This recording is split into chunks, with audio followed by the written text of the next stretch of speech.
जय श्री राम दोस्तों, मैं केशवर पाल आज फिर एक नई वीडियो के साथ आपके सेवा में हाजिर हुआ हूँ। दोस्तों, ये जो रामपाल के दूत भाई हैं, इन लोगों ने पिछली वीडियो जो मैं बनाया था उसमें आरोप लगाया था कि भगवान श्री कृष्ण गर्भ में आते हैं, इसलिए वो परमात्मा नहीं है। तो इन दूत भाइयों को मैं कहना चाहूँगा कि दूत भाई, जैसे रामपाल गर्भ से निकले और उनके नारे को काटने के लिए दाई ने को बुलाया गया था और साफ सफाई के लिए दाई की थी, ऐसा भगवान का नहीं है। भगवान चार भुजाओं के साथ प्रकट होते हैं और आप ये पढ़ लीजिए, विष्णु पुराण का है। भगवान चार भुजाओं के साथ प्रकट है और वासुदेव जी स्तुति कर रहे हैं कि आप इन रूप को समेट लीजिए और बालक का रूप बनाइए। यही स्तुति माता भी कर रही हैं और फिर भगवान बोल रहे हैं कि आप लोग पूर्व जन्म में तपस्या किए थे, इसलिए मैं इस जन्म में आपका पुत्र हुआ हूँ। तो क्या रामपाल भी ऐसा ही किया था कि रामपाल जब पैदा हुआ तो क्या क्या करने लगा? उसके वही दो हाथ पैर थे और नंगा निकला था। और कहाँ भगवान श्री कृष्ण चार भुजाओं के साथ प्रकट होते हैं और फिर माता पिता के आदेश पे बालक बन जाते हैं। तो इसीलिए भगवान ने गीता अध्याय 4 के 7 में कहते हैं कि जब जब धर्म की हानि होती है मैं प्रकट होता हूँ, और 8 में कहते हैं कि मैं साधु संतों की रक्षा करता हूँ और दुष्टों का संहार करता हूँ, और 9 में कहते हैं कि जो मेरे इस जन्म कर्म को दिव्य मान लेता है, तत्व से जान लेता है, वह शरीर छोड़कर पुनर्जन्म को प्राप्त नहीं होता। यानी भगवान के जन्म दिव्य कैसे है कि ये भगवान स्वयं जो है अपने चतुर्भुज रूप में प्रकट होते हैं माता के सामने। और रामपाल का जन्म घटिया कैसे है कि अब पैदा हुआ तो क्या क्या किया, ठीक है, इसके नारे को काटने के लिए दाई को भी बुलाया गया था। तो इत्यादि जो है भगवान से और रामपाल से बहुत अंतर है। तो जो भगवान श्री कृष्ण को पूजता है वह मुक्त हो जाएगा, पुनर्जन्म नहीं प्राप्त होगा, क्योंकि भगवान के जन्म कर्म दिव्य है और रामपाल के जन्म और कर्म दिव्य नहीं है। इसको पूजने वाला सीधा नरक में जाएगा। आज की जो वीडियो है हमारी, ये रामपाल के जो दूत भाई हैं ये बताएंगे कि भगवान श्री कृष्ण जन्म मरण में थे। जन्म तो इन्होंने बता दिया, अब बताएंगे भगवान श्री कृष्ण की मृत्यु हुई थी, इसलिए वो परमात्मा नहीं है। तो आइए पहले दास भाइयों का सुनते हैं, फिर हम आगे उस पर विवेचना देंगे, ठीक है। क्योंकि हम इसको किस्त भाई जो है इसका केशव पाल का हम खंडन करेंगे। तो दोस्तों, अभी आप चेतन दास की सुन रहे थे। चेतन दास किस्त बाई किस्त हमारी खंडन करेंगे। तो हमारी और चेतन दास की यह वीडियो का 5वां भाग है। इसके पहले 4 भाग आप देख सकते हैं कि कौन किसका खंडन किया है, कौन सही बोला है, कौन झूठ बोला है। अब आगे जो है इसी तरह से पता नहीं कितनी वीडियो बनेगी और हर वीडियो को मैं आपको दिखाता रहूँगा कि ये लोग किस्त बाई किस्त कितना हमारा खंडन करते हैं। तो आगे फिर इनकी सुनते हैं, फिर हम इस पर विवेचना देंगे, ठीक है। श्री कृष्ण के पैर में बाण मारकर घाव कर दिया, उसका चित्त मृग में आसक्त था, इसलिए श्री कृष्ण को भी उसने मृग ही समझा था।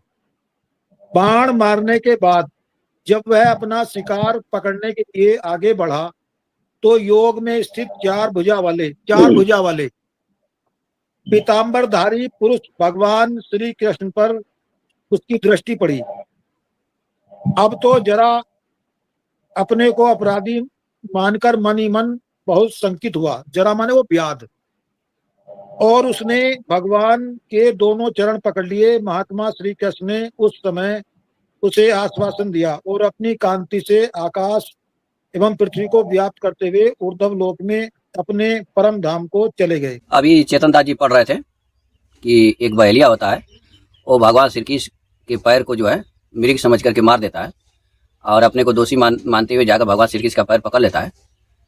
तो भगवान उसको स्वर्ग लोक भेज देते हैं और अपने जो है उधर लोक को, अपने स्वधाम को चले गए, ठीक है। यहाँ पे किसी भी प्रकार से मृत्यु शब्द का प्रयोग नहीं हुआ है। फिर जो है आगे चेतन दास की सुनते हैं, चेतन दास जी क्या कहना चाह रहे हैं। यानी कि उनकी मृत्यु होगी, तीर लगने से मृत्यु होगी उनकी। दोस्तों, अभी चेतन दास जी कह रहे हैं कि तीर लगने से उसकी मृत्यु हो गई और इससे सिद्ध होता है कि जन्म मरण में था जिसको ये परमात्मा, मुझे कह रहे हैं कि जिसको ये परमात्मा बताता है। यानी इन्होंने सिद्ध कर दिया कि भगवान श्री कृष्ण को तीर लगा था इसलिए वो मर गए थे, ठीक है, जबकि ऐसा हमारे शास्त्रों में नहीं लिखा है।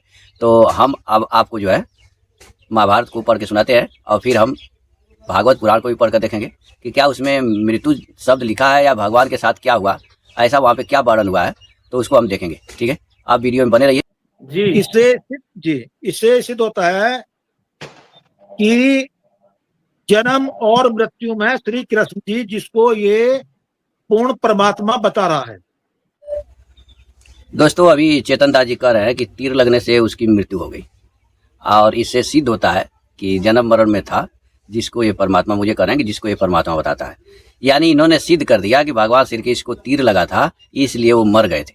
ठीक है, जबकि ऐसा हमारे शास्त्रों में नहीं लिखा है। तो हम अब आपको जो है महाभारत को पढ़ के सुनाते हैं, और फिर हम भागवत पुराण को भी पढ़कर देखेंगे कि क्या उसमें मृत्यु शब्द लिखा है या भगवान के साथ क्या हुआ, ऐसा वहाँ पे क्या वर्णन हुआ है, तो उसको हम देखेंगे। ठीक है, आप वीडियो में बने रहिए। चलिए पहले महाभारत को पढ़ते हैं, फिर भागवत को पढ़ते हैं। दोस्तों, यह संक्षिप्त महाभारत है और मौसल पर्व इसका है। पृष्ठ संख्या 968 है। यहाँ पे विषय लिया गया है बलराम जी और भगवान श्री कृष्ण का परधाम गमन। ठीक है, किसका? बलराम जी का और भगवान श्री कृष्ण का परधाम गमन। दूत भाई इधर पढ़ रहे थे, यहाँ से थोड़ा हम ऊपर से पढ़ देते हैं। यहाँ पे लिखा है कि भाई बलराम के परधाम पधारने के पश्चात संपूर्ण गतियों को जानने वाले दिव्यदर्शी भगवान श्री कृष्ण उस सूने वन में विचरने लगे। घूमते घूमते वे एक जगह भूमि पर बैठ गए और कुछ सोचने लगे। पूर्व काल में गांधारी देवी ने जो शाप दिया था उसको याद करके उन्होंने अपने अंतर्धान होने का उपयुक्त समय प्राप्त हुआ समझा। श्री कृष्ण संपूर्ण अर्थों के तत्ववेता और अविनाशी देवता थे। क्या थे? अविनाशी देवता और संपूर्ण तत्वों के वेता थे, जानकारी जानने वाले थे। ठीक है, और इन्होंने एक बहाना लिया था, माता गांधारी ने श्राप दिया था कि यदु कुल का नाश हो जाए, जैसे हमारे कुल का नाश हुआ है, तो उसी का ये बहाना लेकर के अंतर्धान होने का उपयुक्त समय प्राप्त हुआ समझा भगवान श्री कृष्ण ने। ठीक है, ये अविनाशी देवता थे। और रामपाल क्या लिखते हैं कि विनाशी है। दूत भाई भी ऐसा ही कहते हैं। तो भी उन्होंने तीनों लोगों की रक्षा के लिए परधाम पधारने के उद्देश्य से मन, वाणी और इंद्रियों का संयम किया और महायोग समाधि का अवलंबन करके वे पृथ्वी पर लेट गए। उसी समय एक जरा नामक व्याध मृगों को मार ले जाने की इच्छा से उस स्थान पर आया। दास भाई यहीं से पढ़ रहे थे। और योग में स्थित होकर सोते हुए श्री कृष्ण के पैर में बाण मारकर घाव कर दिया। उसका चित्त मृग में आसक्त था, इसलिए श्री कृष्ण को भी उसने मृग ही समझा। बाण मारने के बाद जब वह अपना शिकार पकड़ने के लिए आगे बढ़ा तो योग में स्थित 4 भुजाओं वाले पीताम्बरधारी पुरुष भगवान श्री कृष्ण पर उसकी दृष्टि पड़ी। अब तो जरा अपने को अपराधी मानकर मन ही मन बहुत शंकित हुआ और उसने भगवान के दोनों चरण पकड़ लिए। महात्मा श्री कृष्ण ने उस समय उसे आश्वासन दिया और अपनी कांति से आकाश एवं पृथ्वी को व्याप्त करते हुए वे उधर लोक अपने परम धाम को चले गए। अंतरिक्ष में पहुंचने पर, ठीक है, यहाँ पे एक बात का ध्यान दीजिएगा, कहीं पर भी मृत्यु नामक शब्द का प्रयोग नहीं हुआ है। ये भी नहीं है कि भगवान अपने शरीर को छोड़ के जा रहे हैं, जैसे रामपाल मरेगा तो शरीर छोड़ के जाएगा, ऐसा भी नहीं है। ठीक है, इंद्र, अश्वनी कुमार, रुद्र, आदित्य, वसु, विश्वदेव, मुनि, सिद्ध और अप्सराओं सहित मुख्य गंधर्वों ने आगे बढ़कर भगवान का स्वागत किया।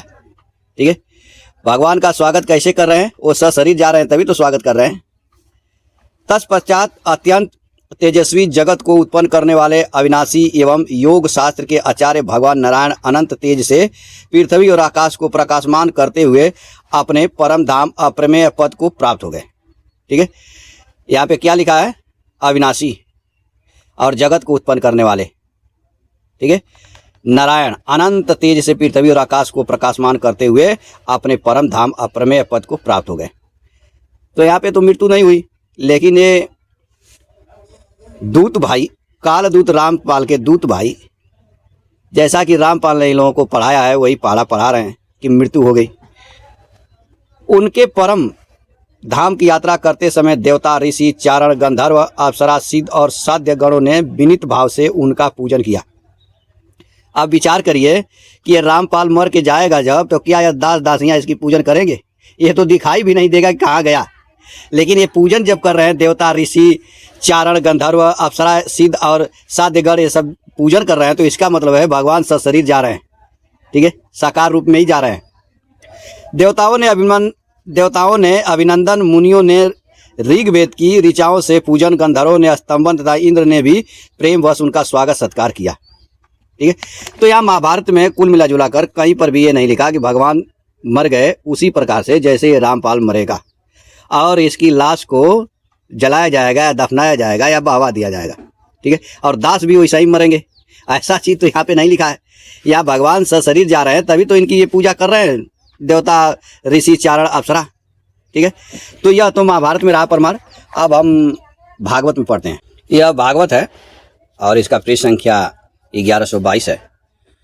31वां अध्याय है। इसमें श्री भगवान का स्वधाम गमन एक विषय लिया गया है। यहाँ से हम पढ़ते हैं। सर्वव्यापक भगवान श्री कृष्ण ने ब्रह्मा जी और अपने विभूति स्वरूप देवताओं को देखकर अपने आत्मा को स्वरूप में स्थित किया और कमल के समान नेत्र बंद कर लिए। भगवान का श्री विग्रह उपासकों के ध्यान और धारण का मंगलमय आधार और समस्त लोगों के लिए परम रमणीय आश्रय है। इसलिए उन्होंने योगियों के समान अग्नि देवता संबंधित योग धारणा के द्वारा उसको जलाया नहीं, सशरीर अपने धाम में चले गए। ठीक है, भागवत कहती है कि भगवान सशरीर अपने धाम में चले गए।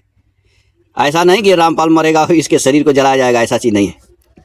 आगे कह रहे हैं कि उस समय स्वर्ग में नगारे बजने लगे और आकाश से पुष्पों की वर्षा होने लगी। परीक्षित, भगवान श्री कृष्ण के पीछे पीछे इस लोक से सत्य, धर्म, धैर्य, कीर्ति और श्रीदेवी भी चली गई। भगवान श्री कृष्ण की गति मन और वाणी के परे है। तभी तो जब भगवान अपने धाम में प्रवेश करने लगे तब ब्रह्मादिक देवता भी उन्हें न देख सके। इस घटना से उन्हें बड़ा ही विस्मय हुआ। जैसे बिजली मेघमंडल को छोड़कर जब आकाश में प्रवेश करती है तब मनुष्य उसकी चाल नहीं देख पाते, वैसे ही बड़े बड़े देवता भी श्री कृष्ण की गति के संबंध में कुछ नहीं जान सके। ठीक है, ब्रह्मा जी और भगवान शंकर आदि देवता भगवान की यह परम योगमयी गति देखकर बड़े विस्मय के साथ उसकी प्रशंसा करते अपने अपने लोक में चले गए। परीक्षित, जैसे नट अनेकों प्रकार के स्वांग बनाता है परंतु रहता है उन सबसे निर्लेप, वैसे ही भगवान का मनुष्यों के समान जन्म लेना, लीला करना और फिर उसे श्रवण कर लेना उनकी माया का विलास मात्र है, अभिनय मात्र है। वे स्वयं ही इस जगत की सृष्टि करके इसमें प्रवेश करके विहार करते हैं और अंत में संहार लीला करके अपने अनंत महिमामय स्वरूप में ही स्थित हो जाते हैं। ठीक है, यानी यहाँ एक उदाहरण देके बताया जा रहा है दोस्तों कि जैसे नट है, कोई खेल दिखाने वाला है, वह जो रोल बनाया है वह सिर्फ दिखाने के लिए बनाया है, वह रोल वो नहीं है। ठीक है, अब जैसे कोई खेल दिखाने वाला है, कोई लड़की का रोल बना करके नाच रहा है, तो इसका अर्थ ये नहीं कि वो लड़की है, वो मनुष्य ही है, बस नाचने के लिए रोल बनाया है। वैसा ही भगवान का जो जन्म लेना, लीला करना, तमाम जो खेल है इनके, ये मात्र एक खेल है। ठीक है, भगवान वैसा नहीं है। संदीपनी गुरु का पुत्र यमपुरी चला गया था परंतु उसे वे मनुष्य शरीर के साथ लौटा लाए। भगवान की महानता देखिए।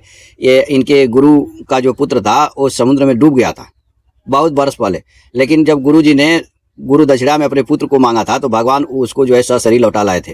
तुम्हारे ही शरीर ब्रह्मास्त्र से जल चुका था परंतु उन्होंने तुम्हें जीवित कर दिया। ये परीक्षित से सुखदेव जी कर रहे हैं।